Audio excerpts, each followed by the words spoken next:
Então tá, belezuras. Dia special, aniversário do chefe, do mestre. Só pra vocês saberem, a gente participou aquele presente, né, pro Lama. Daí a gente, nós brasileiros, alunos, nós fizemos um total de contribuição de $1.518.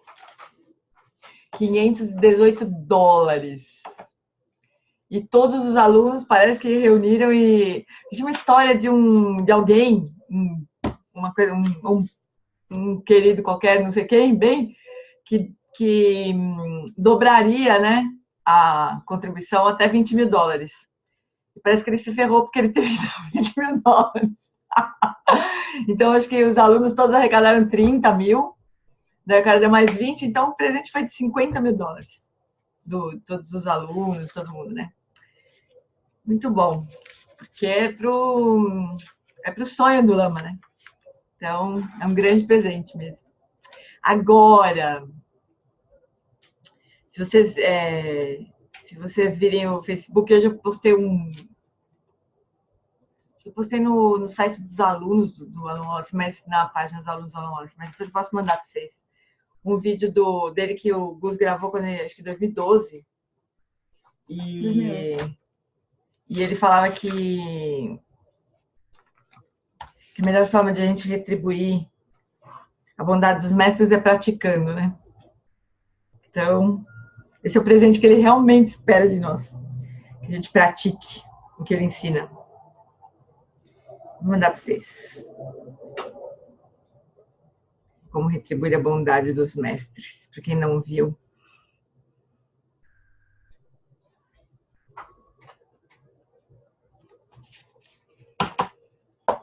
Vamos cantar parabéns. Hoje foi engraçado, porque cantaram parabéns de manhã para ele, né? E ele sempre fica mega sem jeito, assim, fica super sem jeito. Daí, na sequência, ele deu um ensinamento sobre Tonglen, né? E foi super bonito. Ele falou que Tonglen é uma prática que daqui a pouco a gente vai aprender, né? Aqui, a gente vai aprender, não, a gente vai estudar aqui, né? Porque ela está no quarto ponto. No quarto ponto, não, no terceiro ponto, em algum lugar. Quando o mundo inteiro... Não, tá no segundo ponto, na Bodhisattva relativa, né? A prática de Tonglen. E ele ensina de um jeito lindo, que a gente vai ver, tem algumas gravações dele de práticas de Tonglen, eu vou dar um jeito de traduzir algumas delas para a gente praticar aqui juntos, né? Mas ele deu uma prática hoje de Tonglen para si mesmo, assim, né? E daí ele estava dizendo que a Ripa, né? A consciência primordial, ela nunca foi, não existe um momento em que ela era Maripa, né? Ou seja, não existe um momento em que ela não existiu, né?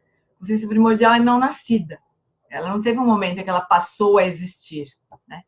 O que significa dizer que tem alguma dimensão da nossa experiência, do nosso ser, que é a natureza de Buda, já nesse momento, né? Então, ele estava falando que a gente precisaria, que a prática de Tonglen na versão Dzogchen, né, é repousar nessa natureza primordial, né? E ele fala que é como se essa experiência nossa iluminada, né, de natureza de Buda, olhasse para a nossa confusão e nos abençoasse, né? Essa que é a prática de Tonglen na versão Dzogchen, né? Porque nós só estamos confusos, né? A gente não está... Então, é uma coisa assim, como se a gente não estivesse praticando com a gente mesmo sempre, né? Porque é como se a nossa natureza de Buda olhasse para a confusão e aspirasse que a gente se livre da confusão, né? Isso é bem bonito, o ensinamento todo. É que eu não tive tempo de traduzir hoje, mas vou ver se consigo traduzir para a semana que vem, porque ele... Foi muito, para mim, hoje foi um dia muito difícil para mim, desde ontem à noite, assim. E eu fiquei refletindo muito. Tinha um grande amigo que ontem à noite eu fui olhar uma mensagem que eu tinha recebido no Facebook, eu fui olhar, passou na minha timeline lá uma vaquinha para a família desse meu amigo, é um rapaz super jovem, 40 e poucos anos, que está com tumor na cervical e daí está todo paralisado aqui para baixo por causa de um tumor. 40 anos o menino tem, né? Eu fiquei muito triste, assim, muito, muito triste. Acho que eu dormi fazendo Tonglen ontem, né? Daí eu já fiquei pensando assim, né? É o meu amigo, né? Querido, que está ali doente, né? Mas como a gente é autocentrado, né? Porque quantas pessoas não estão sofrendo, né? Em todo que é lugar do planeta e que a gente precisaria fazer Tonglen o tempo inteiro, né? Hoje de manhã ele falou exatamente isso, né? Que a prática de Tonglen é uma prática que a gente pode fazer o tempo todo, né? Não tem nada que nos impeça de imaginar que a gente está retirando o sofrimento dos seres e mandando amor para todos, né? E então hoje essa fala dele foi muito, tocou muito, né?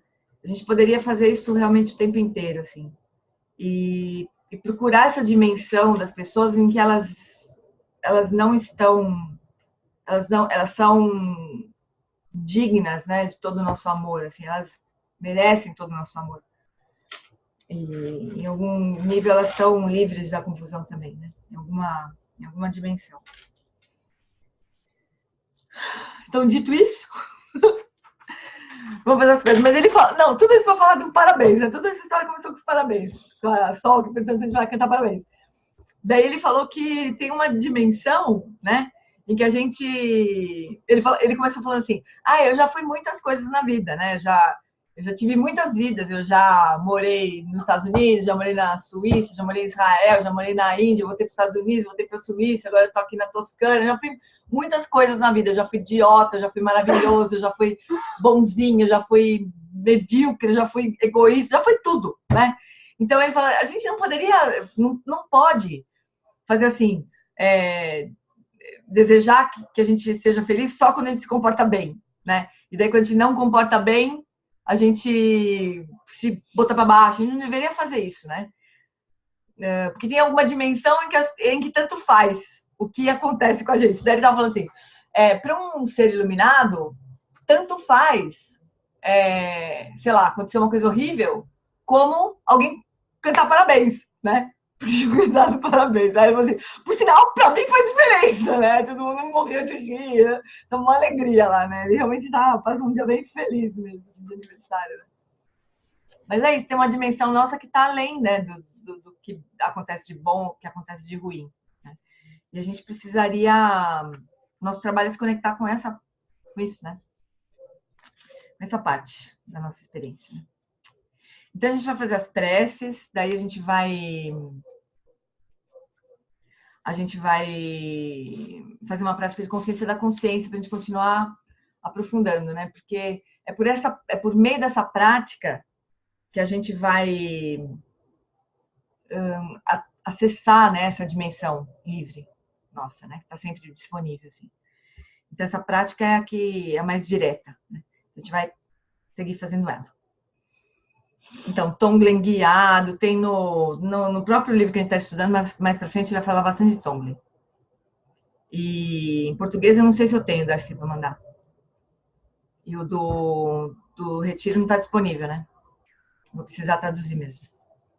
Mas é simples, assim, em tese é bem simples. É só... a prática, como o Lama ensina, é imaginar que no centro do nosso coração tem uma luz inesgotável de amor, de compaixão, de sabedoria, que é a nossa verdadeira natureza, né? Então a gente imagina o nosso coração como uma luz infinita, assim, inesgotável, né?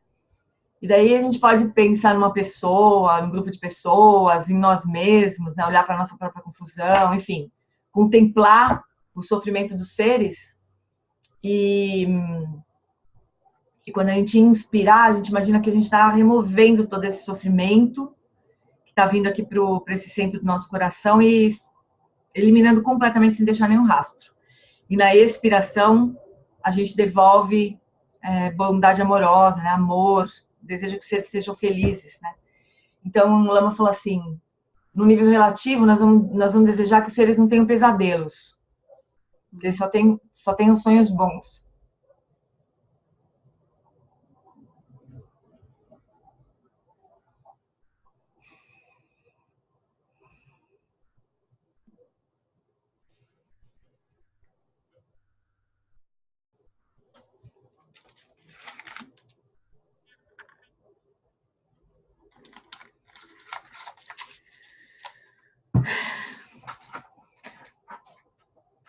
Mas é difícil. Mas no nível absoluto a gente vai desejar que eles acordem, né? Mas os dois níveis, né?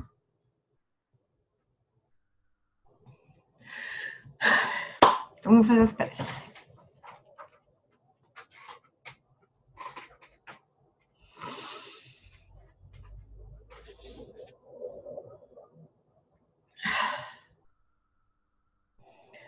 Namo lama deshe dupe ku concho sungi.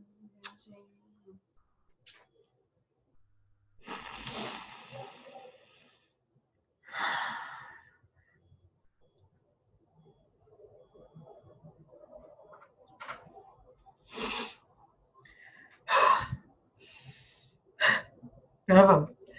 Namo lama deshe dupe ku concho sungi ranjila. Dagando dru semchena, janchu adu kyapsuchi. Namo, no lama que é a corporificação dos sugatas, da natureza das três joias, eu, juntamente com os seres dos 6 reinos, tomamos refúgio até a nossa iluminação.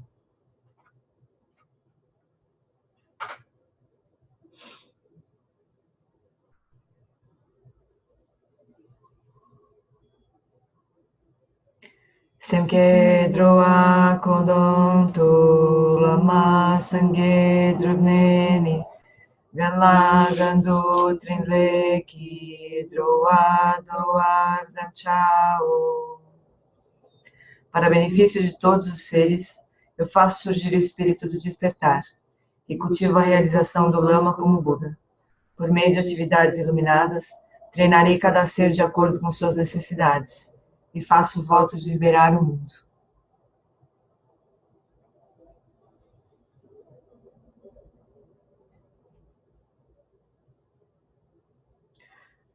Hom again yugi no jansan pema gesar no pola yatsen chogin adrubnie pema jone shesura kodu kandro mampekur keki jesu dadruki Jengir lapchir sheksu so guru pema siddhi Hum, na fronteira noroeste de Odiana, no coração de um lótus, está sentado aquele renomado como Padma Sambhava, que alcançou o espantoso Supremo Siddhi e está cercado por uma hoste de muitas daquines. Seguindo suas pegadas, dedico-me à prática. Por favor, aproxime-se e conceda suas bênçãos. Guru Pema Siddhi Hum. Om Ahum Guru Vajra Pema Siddhi Hum. Om Ahum Vajra Pema Siddhi Hum. Om Ahum Vajra Pema Siddhi Hum.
Mahum Vajra Guru Pema Siddhihum. Então, sustentando a presença de Guru Rinpoche na nossa frente. Então, visualizamos que de uma sílaba Om branca na testa de Guru Rinpoche parte uma luz branca que penetra pelo topo da nossa cabeça, preenche todo o nosso corpo, todo o nosso ser. Elimina todos os obscurecimentos de corpo. Plantando a semente para a liberação no Nirmanakaya.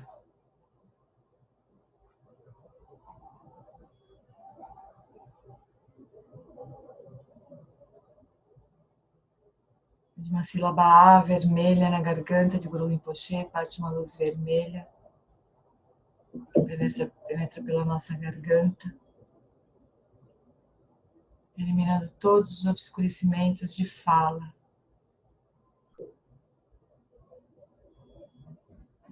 Plantando a semente para a realização do Sambhogakaya.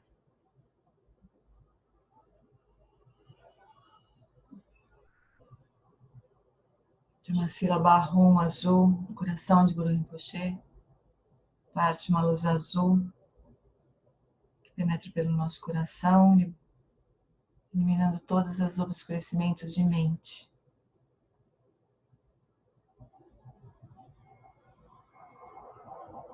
E plantando a semente para a realização do Dharmakaya.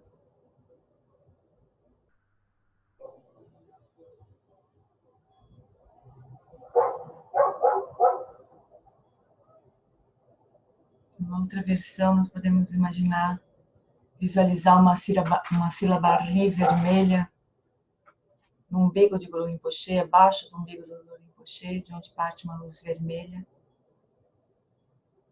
Penetra pelo nosso chakra abaixo do umbigo.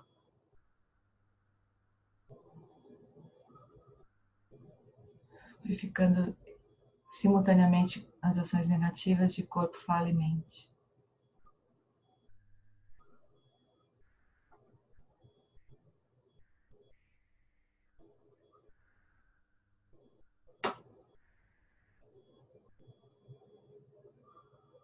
O Rinpoche então diminui em tamanho, passa para o topo da nossa cabeça, olhando na mesma direção que nós. Se dissolve em luz, penetra pelo topo da nossa cabeça, até o nosso coração. Se estabelece no nosso coração. Nós nos tornamos indivisíveis de Guru Rinpoche em corpo, fala e mente.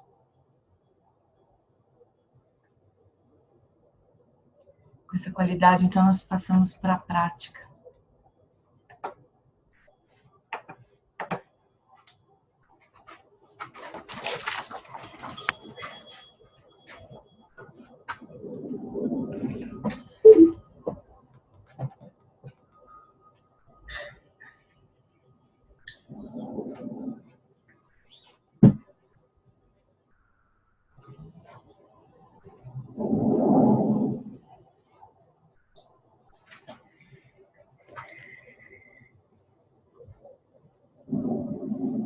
Settle your body, speech, and mind as you've done before. Estabeleça o corpo, fala e a mente como você fez antes.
And when you come to the culmination of this settling process, awareness having come to rest at ease, in stillness and clarity, then softly, gently open your eyes.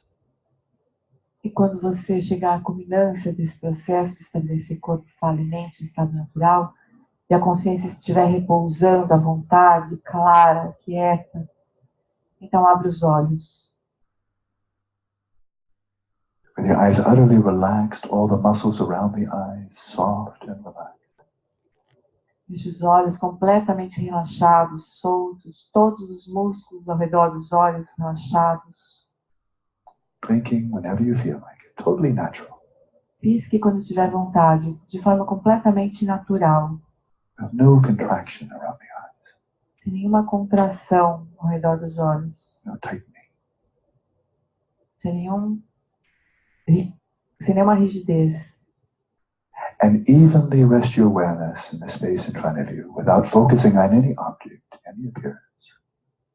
E deixe que a consciência repouse uniformemente no espaço à sua frente, sem focar em nenhum objeto visual. Simply rest for a moment without doing anything at all. E apenas repouse por alguns instantes, sem fazer coisa alguma. Just being aware without doing anything. Apenas esteja consciente, sem fazer nada.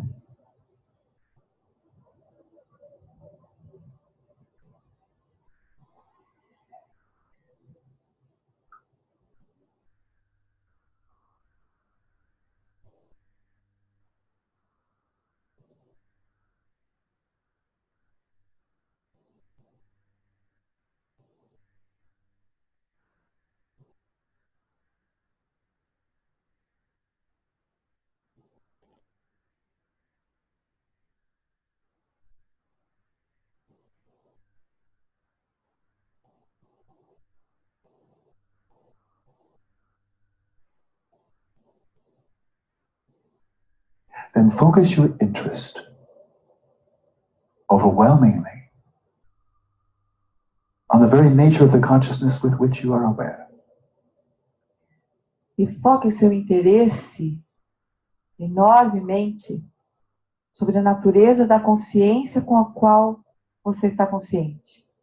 Focusing on and identifying the sheer luminosity and the sheer cognizance of your own awareness.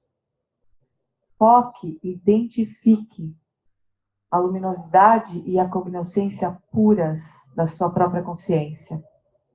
Identify in your own experience the referent of the term luminous, what is it referring to, and the referent of the term cognizant. These are words. What are they referring to in the very nature of your own consciousness?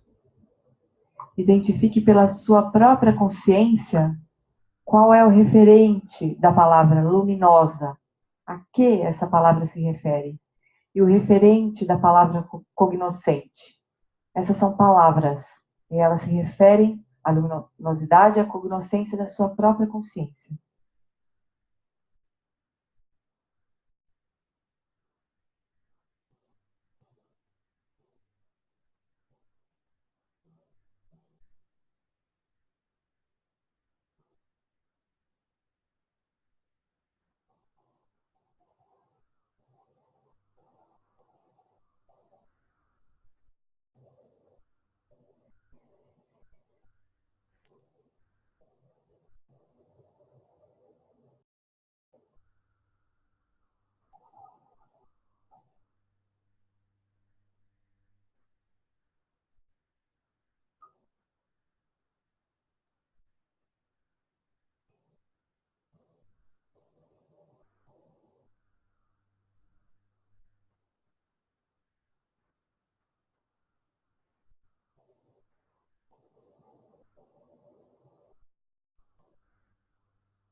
in terms of the luminosity of your own awareness. When you invert your awareness in upon itself, what comes to mind? What appears? How does consciousness manifest? Em termos de luminosidade da consciência, quando você inverte a consciência sobre ela mesma, o que vem à sua mente? Como essa consciência se manifesta?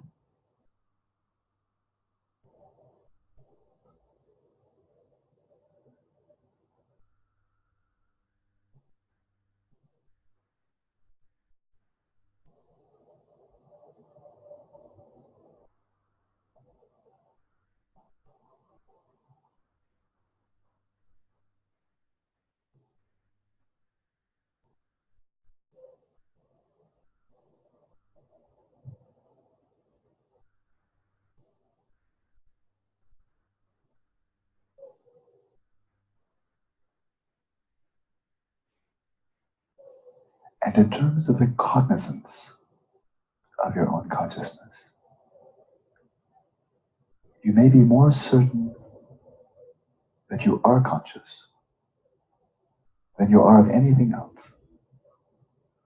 Em termos de cognoscência, possivelmente você tem mais certeza de que está consciente do que de qualquer outra coisa.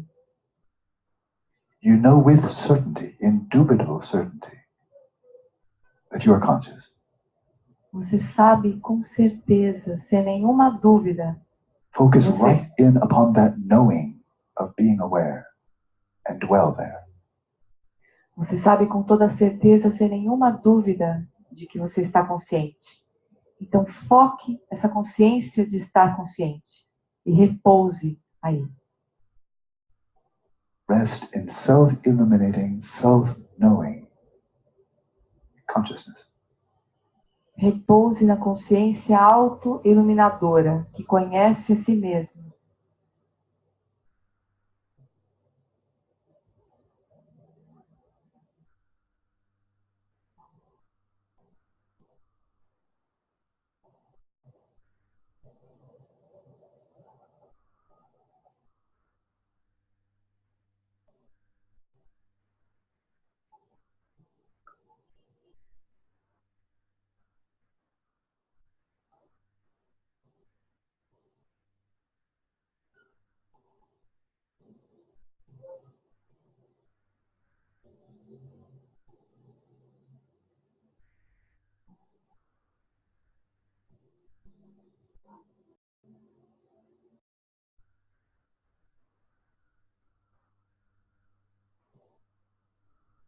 Let that be the primary focus of your awareness. Desde que esse seja o foco principal da sua consciência. But with your overflow awareness, with your peripheral awareness, simply take note of appearances arising in any of the 6 domains of experience. Simply note their coming and going, their rising and passing. Mas com a sua consciência periférica, note as aparências dos sentidos, dos 6 sentidos, que surgem e desaparecem, vêm e vão. And recognize them for what they are. Reconheça-as pelo que elas são. Empty appearances arising in the space of awareness. Aparências vazias surgindo no espaço da consciência. They appear. Elas aparecem, But there's really nothing there. mas não há realmente nada ali. And there's really nothing here. E não há realmente nada aqui. Rest in this flow of awareness. Repouse nesse fluxo de consciência. And let's continue in silence. Nós continuamos agora em silêncio.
Seus lindos. Obrigado, quando diz meu sobrinhozinho pequeno. Obrigado. Tchau. Então, essa prática... Bom, só para terminar a história da prática de Tonglen, a gente vai ter bastante tempo para estudar ela aqui juntos. Eu já vi vários textos, né, que eu estou vendo aqui, o Thiago postou um áudio do Diego Quente, né? Já vi vários ensinamentos clássicos assim de Tonglen. Mas a Pema Chodron, ela fala de Tonglen de um jeito tão lindo. Eu acho que nos livros dela, tem vários em português, né?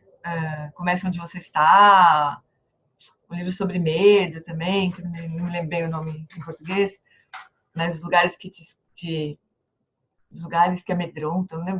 Places Scares You, eu não lembro o título em português, mas super lindo o jeito que ela fala. É como se a gente se abrisse para o sofrimento atravessar a gente, né? Que quando a gente faz isso, ela fala que quando a gente faz isso, a gente se expõe, né? A gente acessa a nossa vulnerabilidade, né? E que isso é fundamental para a gente poder avançar no nosso caminho, né? Muito bonito. A gente vai ter tempo de estudar direitinho isso. E até lá vou conseguir também preparar uns áudios em português do Alan Wallace dando essa prática de um jeito muito lindo também. Bom, mas voltando para a nossa prática agora, quando tudo se desfaz, isso mesmo, Lana, quando tudo se desfaz. Ela fala sobre Tonglen, acho que nesse livro. É um livro que ela fala sobre o treinamento da mente em 7 pontos, né? Aí, como nós vamos chegar também aqui no budismo com atitude, ela chega também quando tudo se desfaz, né? Então, mas falando agora dessa prática que a gente fez agora, né, de consciência da consciência, tem um ponto que o Lama fala que para a gente repousar na consciência autoiluminadora, né? Seria mais ou menos parecido como se a gente estivesse querendo imitar o último tipo de atenção plena, né? Vocês lembram aquelas 4 estágios que a gente falou semana passada, né? O primeiro estágio da atenção unifocada, depois quando a gente entra num fluxo, né? A atenção plena contínua. Daí tem uma hora que é a ausência de atenção plena, porque a mente se desfaz, se dissolve no substrato, na consciência substrato. Depois, quando quando não tem mais nada, né, aliás, quando não tem mais nada para observar, porque a mente já esvaziou realmente, os eventos mentais todos desapareceram. Então, aí quando a gente inverte a consciência para ela mesma, é que surge o quarto tipo de mindfulness, que é o auto-iluminadora, né? A sugestão dessa prática foi que a gente imitasse esse estágio, né, da prática de shamatha, repousando só na consciência, que só tem duas características, né? Que é a luminosidade e a cognoscência. Então, nessa prática, ele pede para a gente ir identificando essas qualidades da consciência, né? De luminosidade, porque ela ilumina tudo simplesmente. Simplesmente ela permite que as coisas se revelam, né? E daí ele fala assim, quando a gente volta a consciência para ela mesma, como que essa consciência se manifesta, né? Ele poderia ter perguntado assim, se a consciência tem alguma materialidade, ela tem substancialidade, tem cor, tem limite, tem localização, como é que ela se manifesta? Quando a gente olha para essa caneta, para essa lapiseira, a consciência permite que essa lapiseira se manifeste de uma forma, né? Cor de vinho, uma lapiseira bonita, que eu tenho faz 500 anos, tal. Então, a consciência permite que a lapiseira se manifeste, né? Tanto a consciência visual como a consciência mental, porque a consciência mental vai lá e ganha 2 namorados, eu esqueci até o nome dessa coisa, é Mont Blanc, é uma coisa chique, que faz, sei lá, 30 anos que eu tenho. Então, a consciência mental também manifesta, né? A consciência permite que as lembranças, os rótulos, todos se manifestem. Então, essa é a luminosidade da consciência. Isso com objeto, né? Agora, com relação a ela mesma, como é que é? Quando a gente volta a consciência para ela mesma, o que é? Como que ela se manifesta? Né? É super sutil, assim, super imaterial, né? E daí a cognoscência, ela discrimina, ela percebe as coisas, né? Ela não só reflete como um espelho, mas ela é capaz de discriminar as coisas, percebe, tem consciência propriamente, né? Do que está se manifestando. Então, a gente precisa, nessa prática, a gente vai precisar se familiarizar com essas qualidades da consciência, né? E independente dos objetos. Aí ele fala uma coisa interessante que eu demorei... Sei lá, tem umas coisas que parece que demora pra gente entender, né? Uma das coisas que demorou pra eu entender era a diferença entre espaço da consciência e espaço da mente, né? Então, no fim, ele vai falar, quase perto do fim da instrução, ele vai falar assim, bom, tá, a gente está mantendo a consciência na própria consciência, mas vai extravasar essa consciência, né? Porque primeiro que a gente não tem tanta concentração assim, né? E segundo que a gente está sujeito a vários outros objetos surgindo, né? Dos sentidos físicos, todos da mente, né? Então ele vai falar, perifericamente, tome consciência de todas as aparências que surgem no espaço da consciência. Porque está falando dos 5 sentidos e da mente. Então, o espaço da consciência é esse espaço onde todas as aparências surgem. Visuais, táteis, sons, cheiro, né? Som, cheiro, sabor e pensamento. Então, o espaço da consciência é o espaço de toda a nossa experiência. Dos 5 sentidos e da mente, né?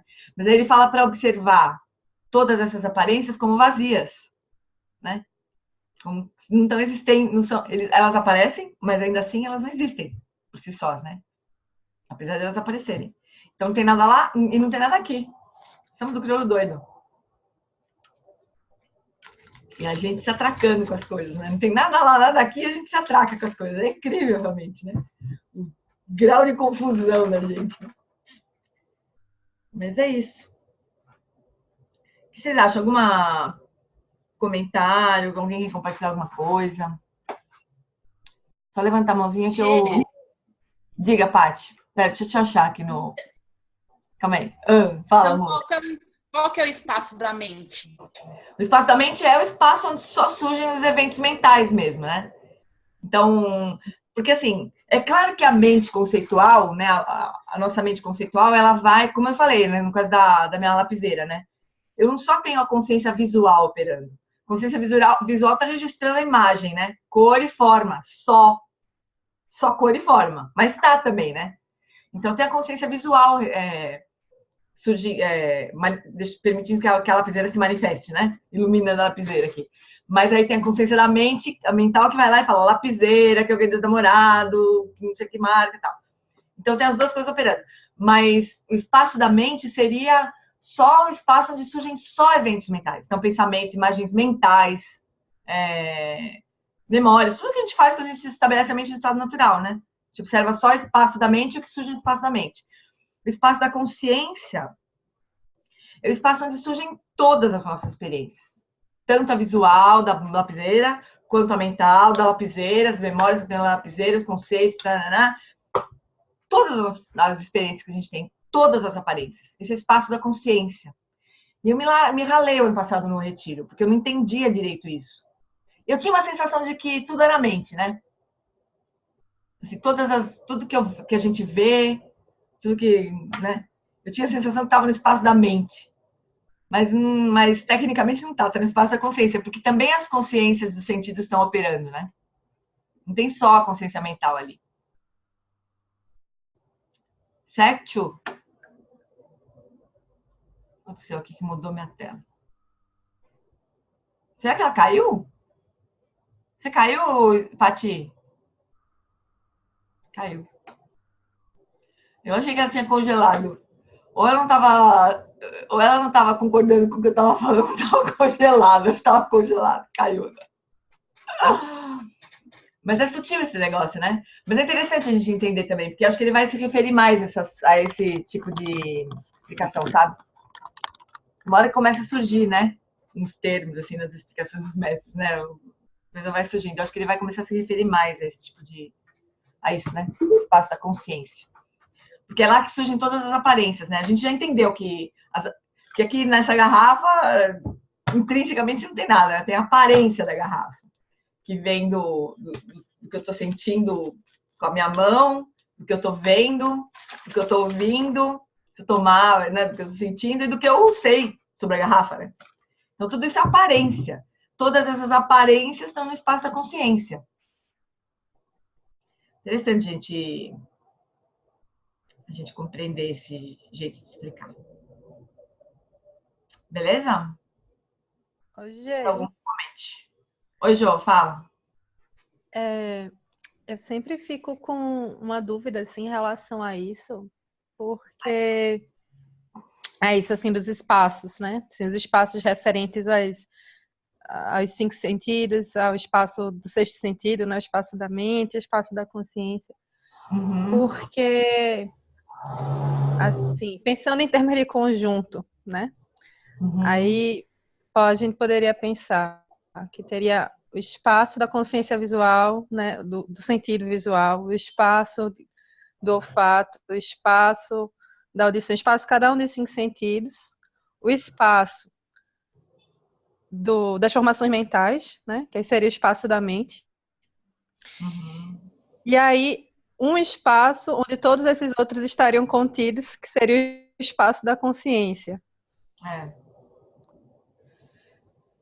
Sendo que, às vezes, eu fico achando que o espaço da mente, né? Assim, do sexto sentido, toca os outros 5 espaços. Com né? certeza. Porque às vezes numa memória a gente acessa sabores, a gente acessa imagens, a gente acessa, né, sons, cheiros. Então, assim, é como se eles se tocassem ali também, né? De certa forma, não fosse algo assim tão cartesianamente separado, né? Então, no caso do espaço da mente, sim, né? Porque a mente ela acessa os outros sentidos, mas os sentidos entre si não. Então, o que a gente vê, a gente só vê, né? É claro que o que a gente vê, então, um objeto visual pode remeter a um som, né? Mas aí não é a própria aparência visual que está remetendo ao som, já é a mente conceitual conectando as coisas. Ainda bem, né? Que conecta, porque é bom, né? Porque a mente conceitual pega todas as informações dos 5 sentidos e encapsula e dá sentido para o mundo, né? Então é ótimo que isso aconteça. Então a mente, sim, ela acessa todos os outros campos sensoriais, né? Mas um não sobrepõe ao outro. Nunca. Né? Agora, a gente fala em espaço como também uma forma de referir a isso, né? Mas é um conceito, né? Agora, uma coisa é fato, assim, as sensações táteis, elas surgem, né? A gente sente as sensações táteis, né? E elas não correspondem ao espaço físico. Porque espaço físico é um conceito, né? Uma memória de corpo, por exemplo, que a gente tem, de distância, né? Então, se a gente pudesse isolar completamente as sensações táteis, elas não corresponderiam à forma do nosso corpo. Porque a forma do nosso corpo ela é composta por muitas outras coisas, né? Por memória, por noção de distância entre uma coisa e outra, por conceitos, né? As sensações táteis, elas não necessariamente estão nesse mesmo espaço físico. Mas às vezes, então, se a gente fizer uma prática de atenção plena ao corpo, de Vipassana, né? A gente pode ser que tenha um vislumbre disso aí. De que parece que as sensações que a gente sente estão soltas, elas não estão presas no espaço físico. A gente pode ter alguns vislumbres dessa experiência, assim, né? Mas pode... É interessante só a gente imaginar isso, né? Que a mente conceitual, ela é danada, ela dá muito sentido para as coisas, né? Mas que não necessariamente aquilo é... A experiência direta não é daquele jeito. A experiência sem a mente conceitual deve ser alguma coisa completamente diferente. A gente não tem nem... A gente pode vislumbrar de vez em quando, mas difícil a gente acessar. Não dá nem para entender direito a extensão, né, do quanto que a mente conceitual se sobrepõe, né? A gente não vai fazer isso. A gente não vai conseguir isso. Até atingir a iluminação. Porque o último tipo de obscurecimento que a gente vai se eliminar vai ser conceitual. Né? Conceitual não é necessariamente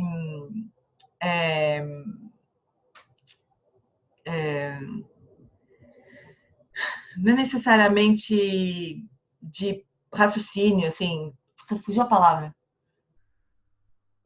Não é necessariamente nem verbal, né? Cognitivo, é.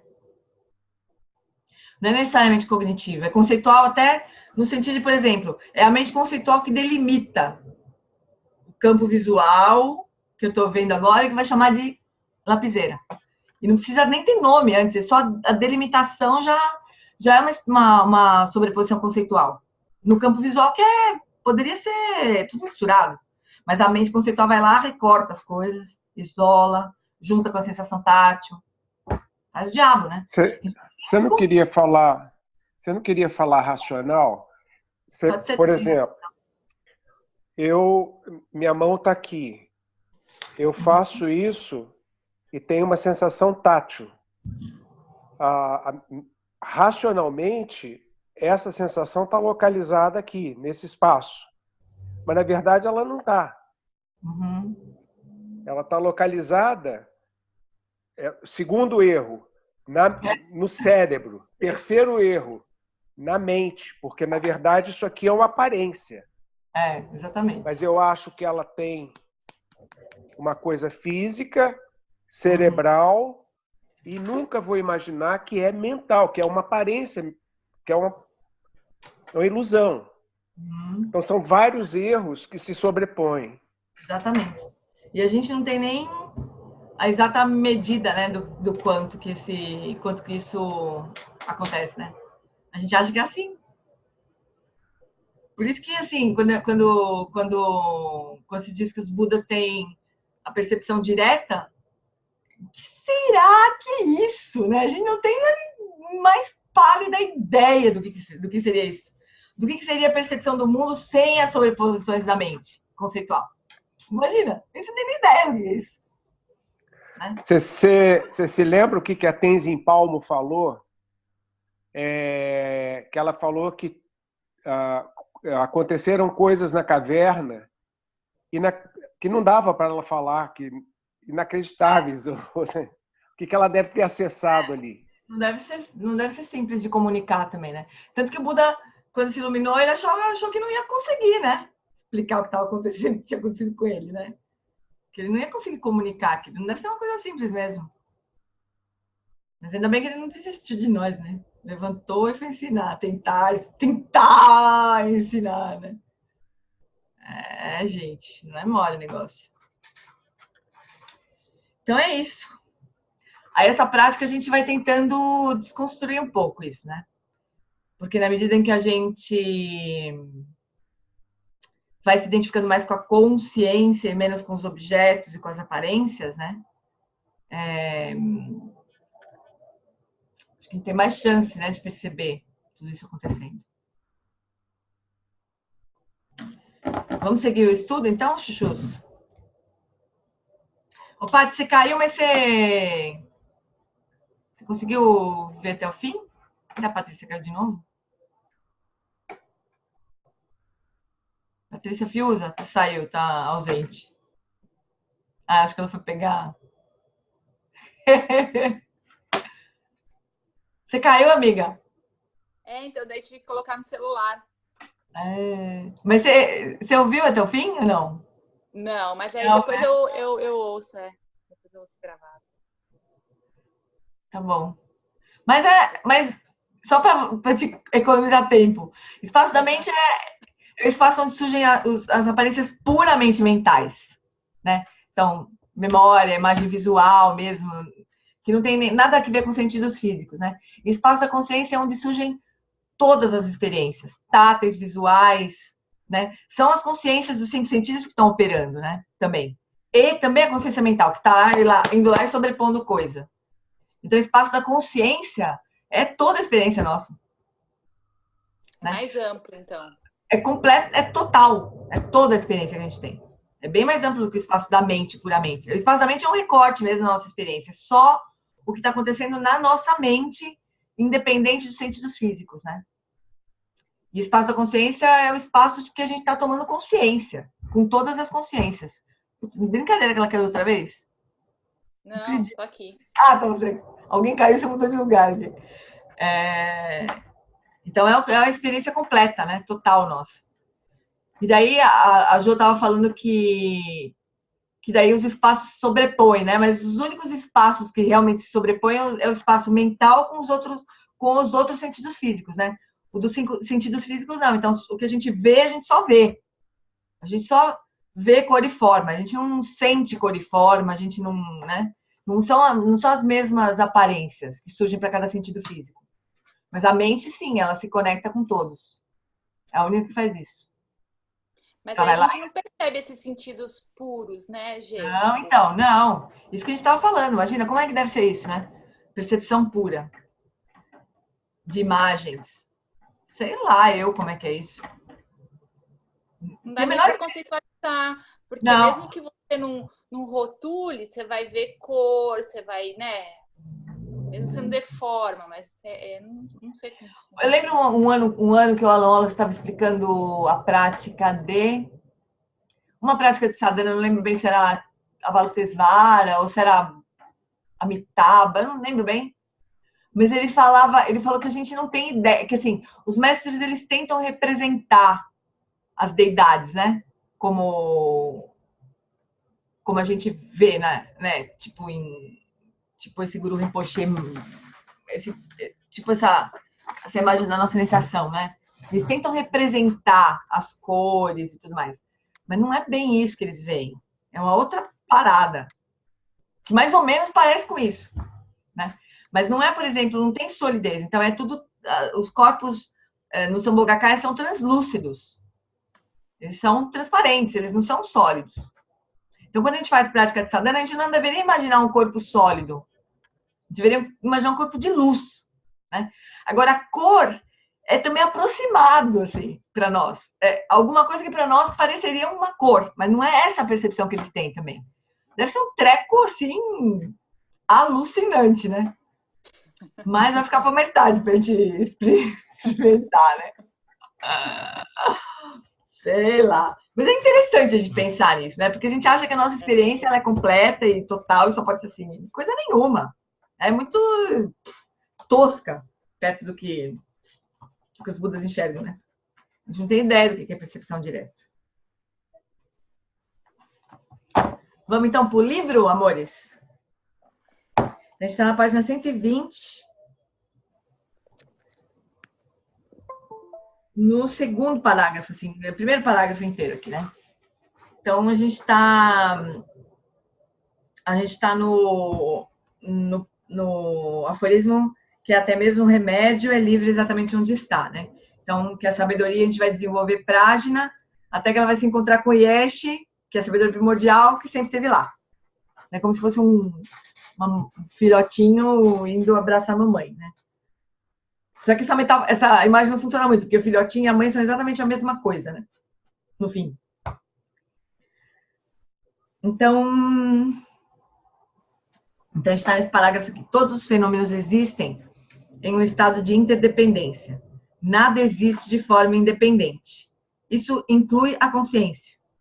Quando conheci Geshe Rapten, em 1971, ele havia completado seu treinamento monástico e estava em retiro de meditação em um estábulo nas montanhas acima de Dharamsala.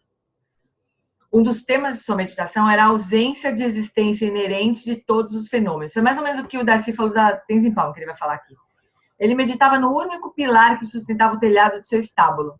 E chegou a um ponto em que o pilar já não parecia existir como uma entidade real. Sentia também que ele próprio não estava lá como uma entidade real.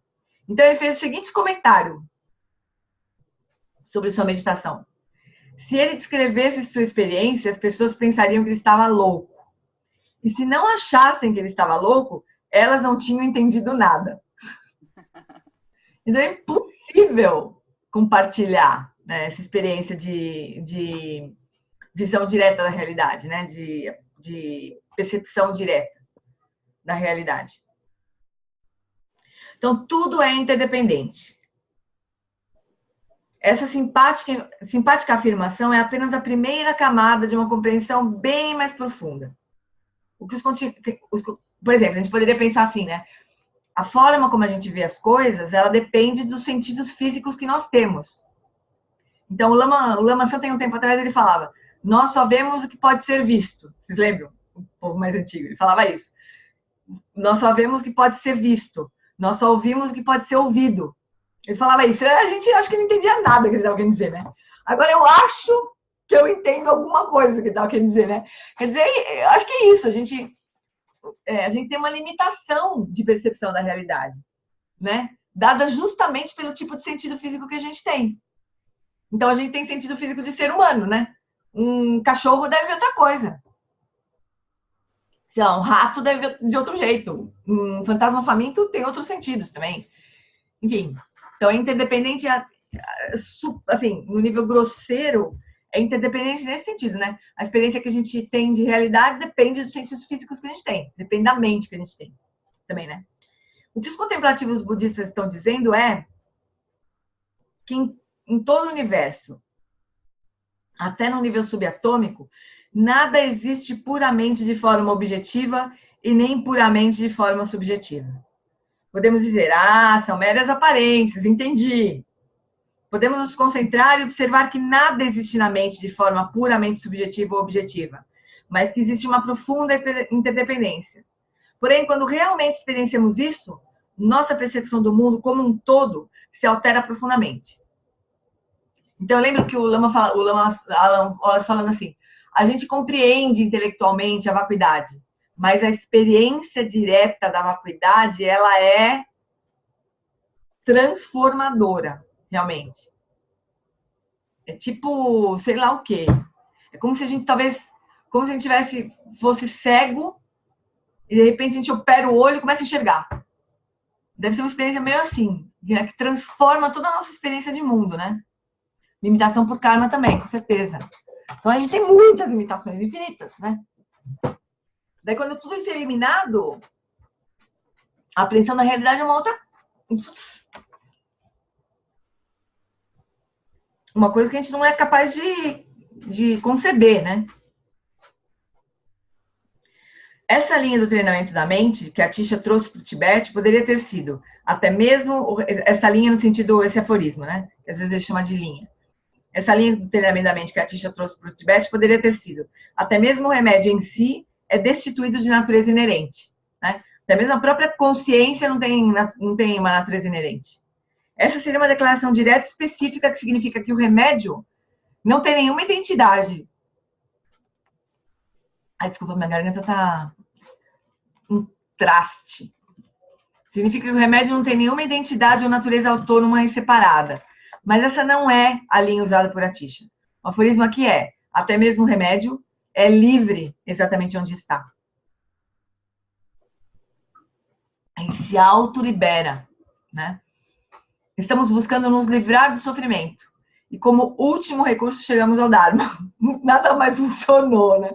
Então a gente vai procurar o Dharma. Estamos prestes a aplicar um remédio, um conserto, né? Assim como todo o resto... Não, desculpa, um conserto. Quando o treinamento da mente diz até mesmo o remédio, assim como todo o resto, é naturalmente livre exatamente onde está, desde que soltemos a fixação. Mas a gente tenta congelar tudo, né? A gente tenta fixar as coisas. Se a gente soltasse, as aparências se manifestariam e se dissolveriam, né? Mas a gente segura. Isso não significa simplesmente ser destituído de existência intrínseca. A palavra livre significa que, atravessando diretamente a natureza da inteligência, até atingir a sabedoria primordial, que nunca foi nada diferente de pura, nunca foi nada diferente de livre, você é livre exatamente onde está. Não precisa nem consertar. É que nem ela diz, quando você fica lúcido num sonho, você nem precisa consertar o sonho. Deixa o sonho rolar à vontade. Não faz diferença. Era o que ele estava falando hoje de manhã, lá no retiro. Quando pro Buda, ele nem precisaria consertar nada, não fosse o sofrimento dos seres, né? Que não estão iluminados. Não fosse isso, não precisava fazer nada, porque é sonho lúcido, né? Não tem nada ali. Mas a gente acha que tem. A gente sofre, a gente tem pesadelo, a gente tem sonho bom, a gente quer segurar umas coisas, quer se livrar de outras. Então os Budas vão lá tentando acordar a gente, mas não precisaria fazer nada, no fundo, né? Tá tudo livre exatamente onde está. Uma hora que a gente vai se dar conta disso, né? Só que pode demorar e pode custar. Em outras palavras... Ai, Cacilda. Em outras palavras, o significado do remédio ser livre é que a sabedoria cultivada, prajna, acessa a sabedoria primordial, que sempre foi livre e pura. Né?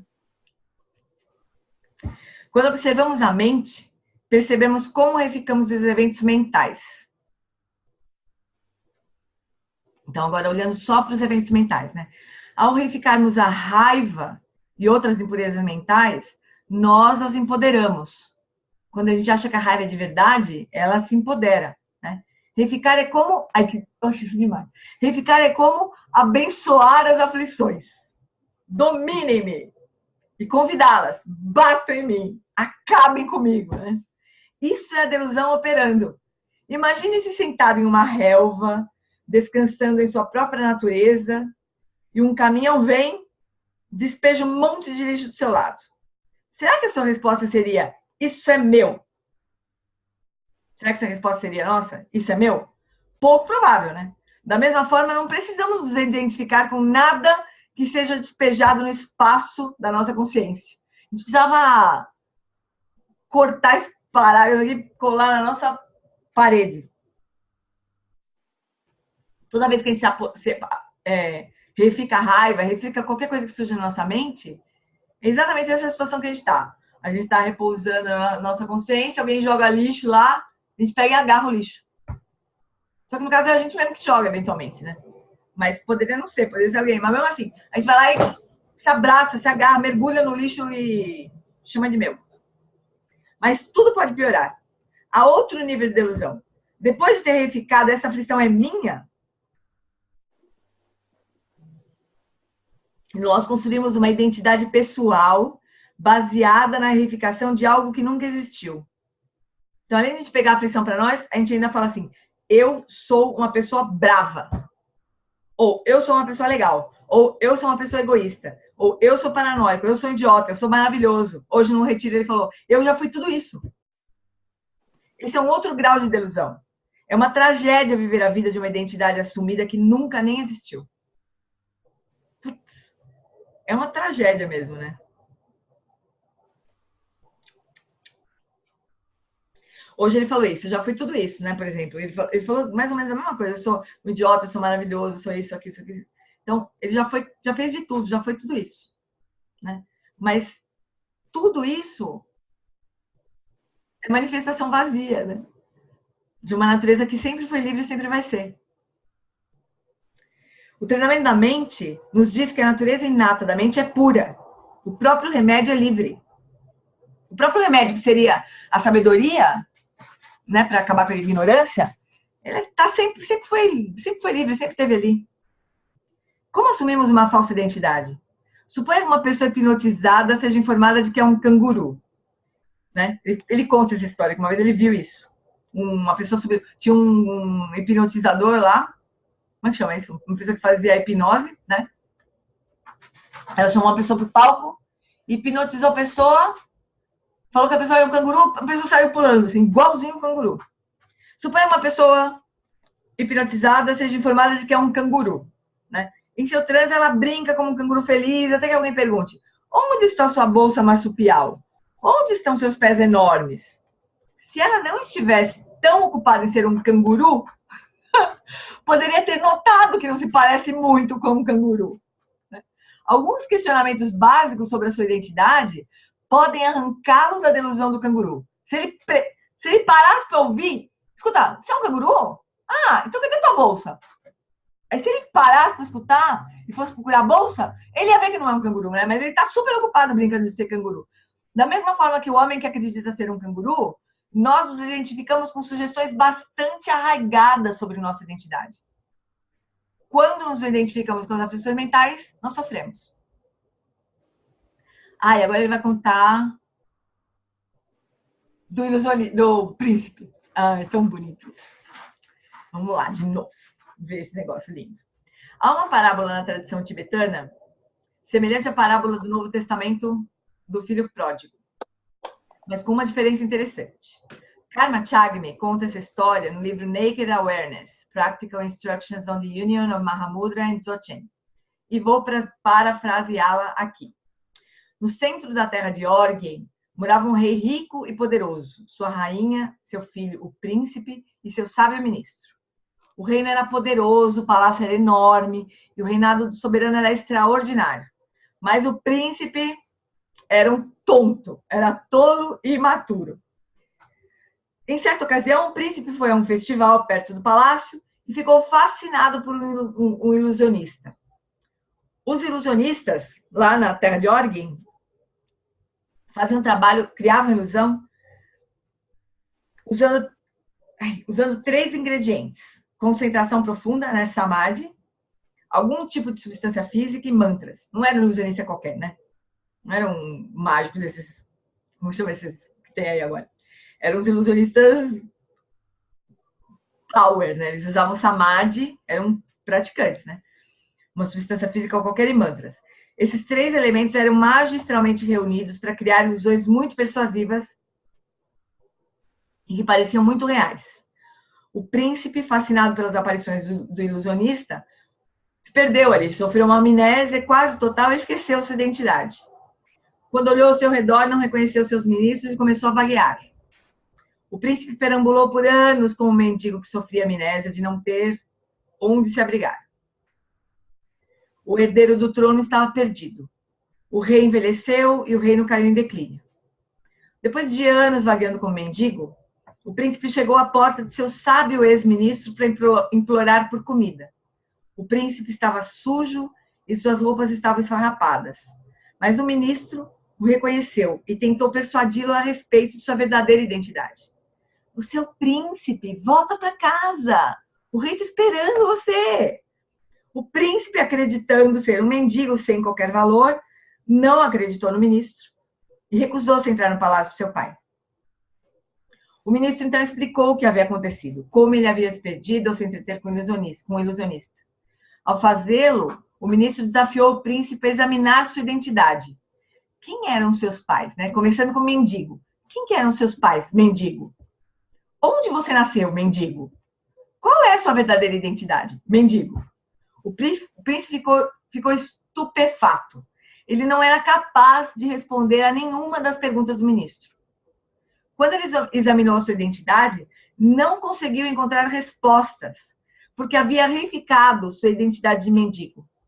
O príncipe, atordoado com o que não conseguiu encontrar, pediu ao ministro que revelasse sua história pessoal e sua real identidade.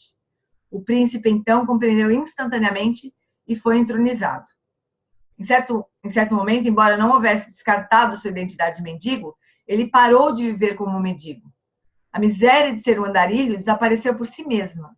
E todo o reino e todas as pessoas do reino, sem exceção, passaram a viver sob seu domínio, com grande alegria e felicidade. Essa história é super bonita, tem várias versões, né? Tem uma que o mendigo fala pro príncipe. Tem uma que o ministro fala pro príncipe, pro mendigo. Fala assim, tá bom, você é mendigo, mas vamos fazer uma coisa. O príncipe aqui, ele se perdeu. E ele é muito parecido com você, né? Então faz assim, ó, entra aqui, eu vou te ensinar como ser um príncipe, né? Aí ele botou roupa de príncipe no mendigo, começou a falar, o príncipe faz assim, segura um doge aqui, segura uma capala com não sei o que aqui, né? Começou a falar bem, olha, você é um branco com um reflexo vermelhado, né? O ministro vai falando para o príncipe como que é ser um príncipe. Até uma hora que o príncipe cai a ficha que ele sempre foi príncipe. Então, essa é a metáfora do mendigo. O príncipe mendigo simboliza a natureza da nossa verdadeira identidade. O jovem príncipe representa o estado de mente que nem realiza a verdadeira natureza da consciência e nem se torna deludido pelas expressões que surgem momentaneamente pelo poder criativo da mente. Um estado de mente que nem se fixa e nem é iluminado. Uma mente que ainda não acessou sua natureza essencial. Mas tem alguma coisa que está errada ali, né? O ministro simboliza o mestre, né? O mentor espiritual, dotado de realizações, que ensina por compaixão, que enxerga o príncipe dentro do mendigo ali, né? Na confusão do mendigo. Assim como o príncipe não reconhecia sua verdadeira identidade e tornou-se um mendigo, nós também não reconhecemos nossa própria identidade verdadeira e vagueamos como mendigos no ciclo da existência. Assim como o ministro reconheceu o príncipe e restabeleceu sua posição de realeza, o mentor espiritual serve como guia para reconhecermos a verdadeira identidade da mente, a sabedoria primordial. Essa metáfora é a coisa mais bonita do mundo. O aforismo, até mesmo o remédio é livre, exatamente onde está, refere-se... Só um pouquinho, só um parênteses. Ano passado, no retiro de 8 semanas, eu fiquei incumbida de fazer um texto para agradecer o Alan Wallace no final do retiro, né? E eu lembro que uma das frases foi assim, obrigada por nunca acreditar que nós somos mendigos. Porque é isso que o mestre faz pela gente. Ele não acredita que a gente é mendigo, né? Ele não só não acredita, como ele faz tenta dar um jeito de a gente se ligar, né? É isso que o mestre faz o tempo inteiro. Quando a gente pensa nisso, dá uma vergonha, né? Dá um negócio assim, dá uma vergonha, dá uma gratidão infinita, porque eles acham cada jeito, né? De tentar explicar pra gente. Escreve livro. Escreve livro, faz retiro, manda e-mail, dá sandalhada na cara do nego, né? Grita basta, né? Como a Lidiane está falando aqui. Eles fazem de tudo, né? Para ver se a gente se acorda, né? Putz, grila. Bom, só um pouquinho. Minha garganta tá trancando, uma coisa tão engraçada. O aforismo, até mesmo o remédio é livre, exatamente onde está, refere-se ao insight que acessa a sabedoria primordial. Essa linha simples, mas poderosa, refere-se a duas coisas. Uma delas é que, ao observar e reificar os fenômenos mentais que frequentemente são aflitivos, nós nos fixamos aos fenômenos mentais como eu e meu. Essa é a fundação sobre a qual construímos e reificamos a nossa identidade pessoal. construímos uma noção de quem somos a partir da identificação com aflições mentais e outras qualidades e hábitos. Essa sequência de erros é o enorme problema que nos causa tanto sofrimento. Os 5 agregados, né? A segunda implicação desse aforismo é que, ao nos identificarmos com o que não é eu, deixamos de reconhecer a nossa verdadeira natureza. O problema não é a gente não saber quem a gente é. O problema é achar que a gente sabe quem é, né? Esse que é o problema. O primeiro ponto é assim, a gente acha que... Eu acho que eu sou a Giane. Eu tenho certeza que eu sou a Giane.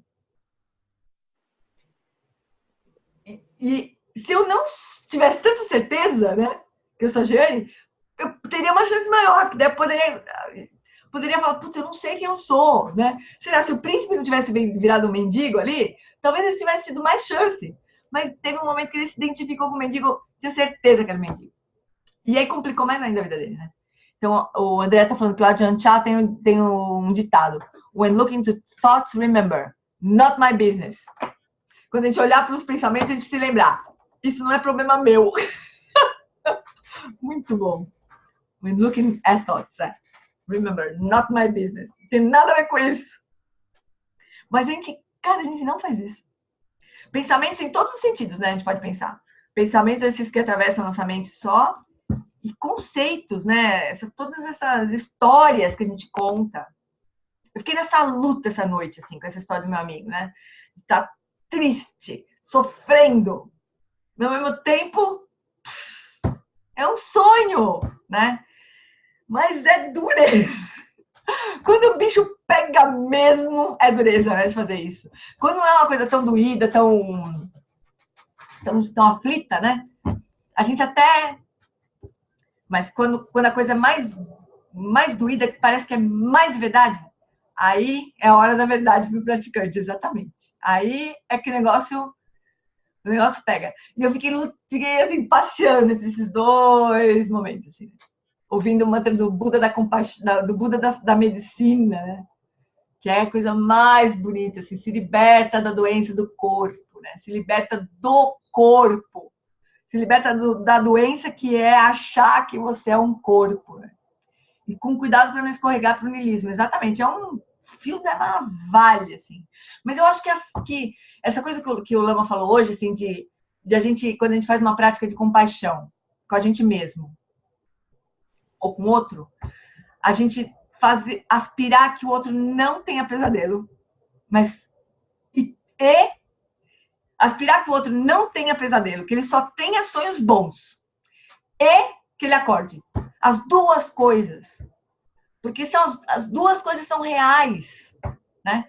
Só que uma das realidades, que é a realidade relativa, ela está impedindo que a gente veja a realidade última. Mas são duas realidades. São duas experiências de realidade, né? Então a gente não pode negligenciar isso. Como, né, que a gente vai fazer isso?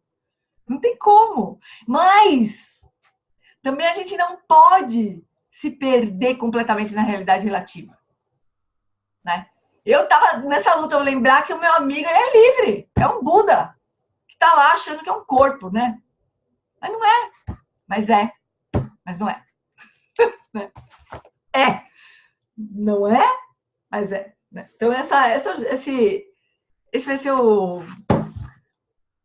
trabalho da gente, né? Até a gente se iluminar. Ou até acabar a prática agora, por exemplo. Diz o Dzongsa diz que o mais difícil para o praticante é conciliar essa verdade, que na verdade é uma coisa só. Mas, for the sake of conversation, né? Para que a gente possa se comunicar, né? A gente costuma dividir em duas. Exatamente. Agora, então, o Buda, né? Os Budas, eles veem as duas coisas simultaneamente, como o André está falando, assim, como que o Dzongsa fala, que é uma coisa só, né? Eles veem uma coisa só. Agora, a gente não vê uma coisa só porque a gente não enxerga o que está por trás, né? A gente não enxerga a realidade absoluta porque ela tá tampada pela realidade relativa.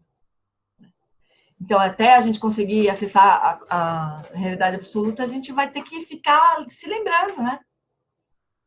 que não é, que nós somos Budas. Puta, mas é a hora que o bicho pega é mais difícil, mas essa que é a hora, né? Realmente, essa é a hora do vamos ver. E a gente aspirar que o outro veja isso também, né? Não só que a gente veja, porque a gente pode até conseguir, né, ver, porque a gente está praticando, tem, sei lá, o Alan Wallace está na nossa mente, gritando dentro do nosso coração, acorda, vocês estão sonhando. A gente tem esse acesso, né, a isso. Agora, as pessoas que não têm, a gente precisa aspirar que elas tenham também, né? Esse que é o mais doído, né? Que elas acordem, né?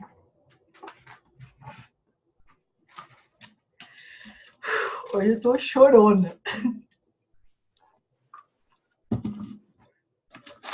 Então tá, amores, vamos então fazer a dedicação. Lembrando que hoje é o dia, né, do nível do Lama, né? Então fazer a dedicação, assim, para esse longa vida com o coração todo, né? Rezando para ele não desistir da gente tão cedo, né? Ano passado também nessa homenagem lá, ele vinha falando assim, ele vem, de vez em quando ele solta essas, né? Que ele tem vontade de ir para retiro, né? Largar tudo, se enfiar no mato, né?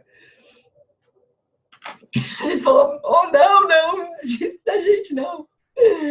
Não vai embora, né? Então a gente também nessa questão do mestre, né? Também tem os dois níveis, né? A gente pode achar que a conexão com o mestre é com o mestre físico. Não é, né? Como é que a gente vai fazer quando o Lama morrer, né?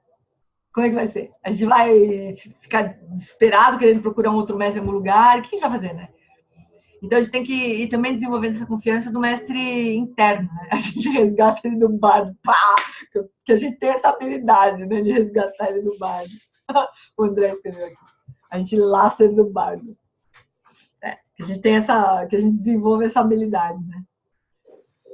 Que ele resgate a gente do bardo, né? É isso que a gente tem que rezar, né? Para ele resgatar a gente do bardo.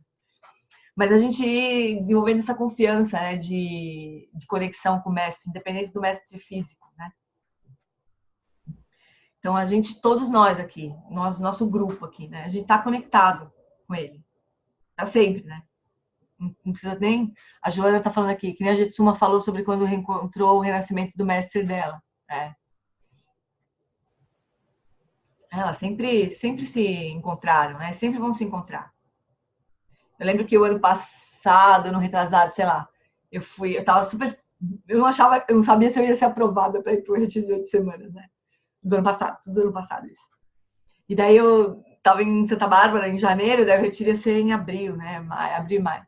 Daí a lista lá dos aprovados lá saiu durante o retiro de Santa Bárbara, né? Então quando eu fui entregar o carta pro Alan Wallace, eu falei assim, eu vou pra Toscana, a gente vai se encontrar lá, não sei o quê, a gente vai se encontrar já. Ele falou assim pra mim, nós vamos nos encontrar na Toscana, e depois, e a gente nunca vai se separar. Então é isso, a gente nunca vai se separar, né? Então a gente faz prece de longa vida, a gente reza para os mestres não morrerem tão cedo, mas isso faz parte da nossa confusão, né? A gente nunca vai se separar, né? Nem que a gente queira. Não vai dar. A gente não vai estar podendo, né? A compaixão deles é mais poderosa do que a nossa confusão. Então vamos, chuchus. Estamos tudo junto mesmo. Não vai embora, hein? Vamos embora. Vamos terminar direito aqui a coisa. Mas a gente está tudo junto mesmo, né? Não é só nós e o Lama, né? Nós todos, com certeza. Nós já estivemos juntos muitas vezes. A gente aqui não se lembra. Essa coisa de amnésia, de ilusionista que a gente sofre, né? A gente já esteve junto faz muito tempo. A gente vai continuar junto até o fim, né? Até a iluminação. Então, vamos lá, amores. Então, prece de longa vida ao Lama Alan Wallace. Prece de longa vida em tibetano e português. E a dedicação de méritos.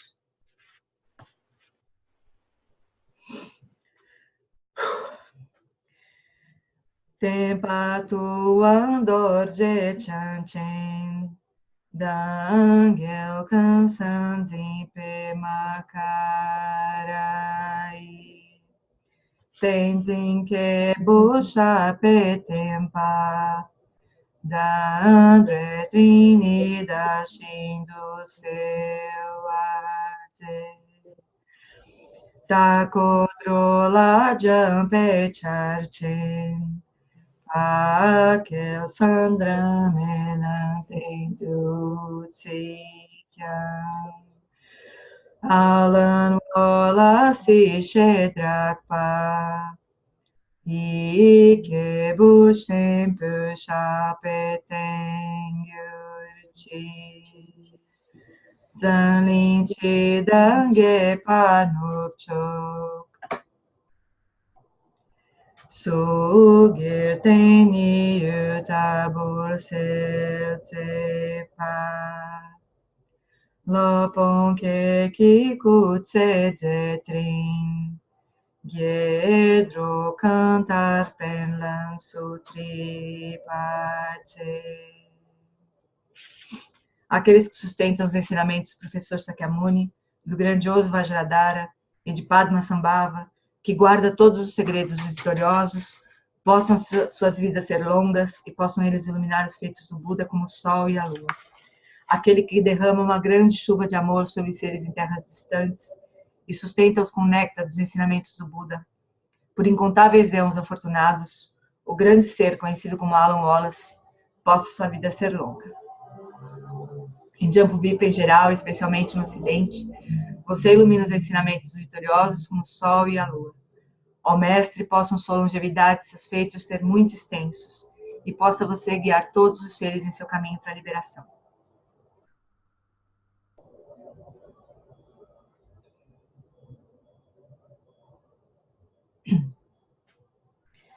Gyawadi Nirduda Kyorgan Lamandrugyuni Droa Chikyamalu Padei Salagoparisho.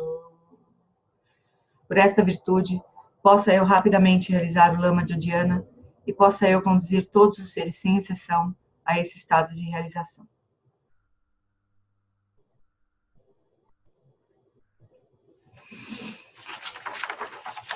Queria dizer que eu conto essa história que eu contei do que ele falou para mim no retiro, porque ele vê todos nós do mesmo jeito, viu? Então, vixe, hoje eu tô tão chorona, tá difícil falar aqui. Então, assim, eu falo para vocês para vocês sentirem a mesma coisa, sabe? Porque não tem nenhuma diferença entre nós. Ele enxerga a gente do mesmo jeito. Uma vez eu vi, acho que ele mesmo falando do Dalai Lama ou o Matia Ricard, não sei. Falando que o Dalai Lama é como um sol, assim, né? Que brilha igual para todo mundo, né? Só que quem chega mais perto aquece mais, né? Então é só essa diferença, assim, mas é para todo mundo mesmo, né?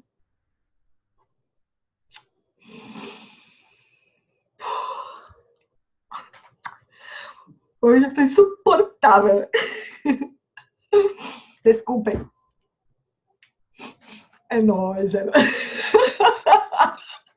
O André escreveu, é nóis, isso, é nóis, amor. Não tô chorando de tristeza, tô emocionada mesmo hoje. Tá difícil, desculpa aí, ficar choramingando. Tamo junto misturado, é isso aí. Então tá bom, chuchus. Então um beijo gigante pra vocês. Semana que vem tem mais. Então, tchau, amor. Tchau, gente. Tchau, pessoal. Tchau. Beijo. Pra todo mundo. Beijão. Tchau, querido. Tchau. Beijo. Tchau, beijo. Ai, quantos beijos depois de embora. Beijo, gente. Obrigada. Tchau. Tchau. Oh, meu Deus, eu não consigo sair nunca. Calma. Olha, só ficou um som aqui. Olha. Tchau. Tchau, gente. Tchau. Beijo, amor. Tchau.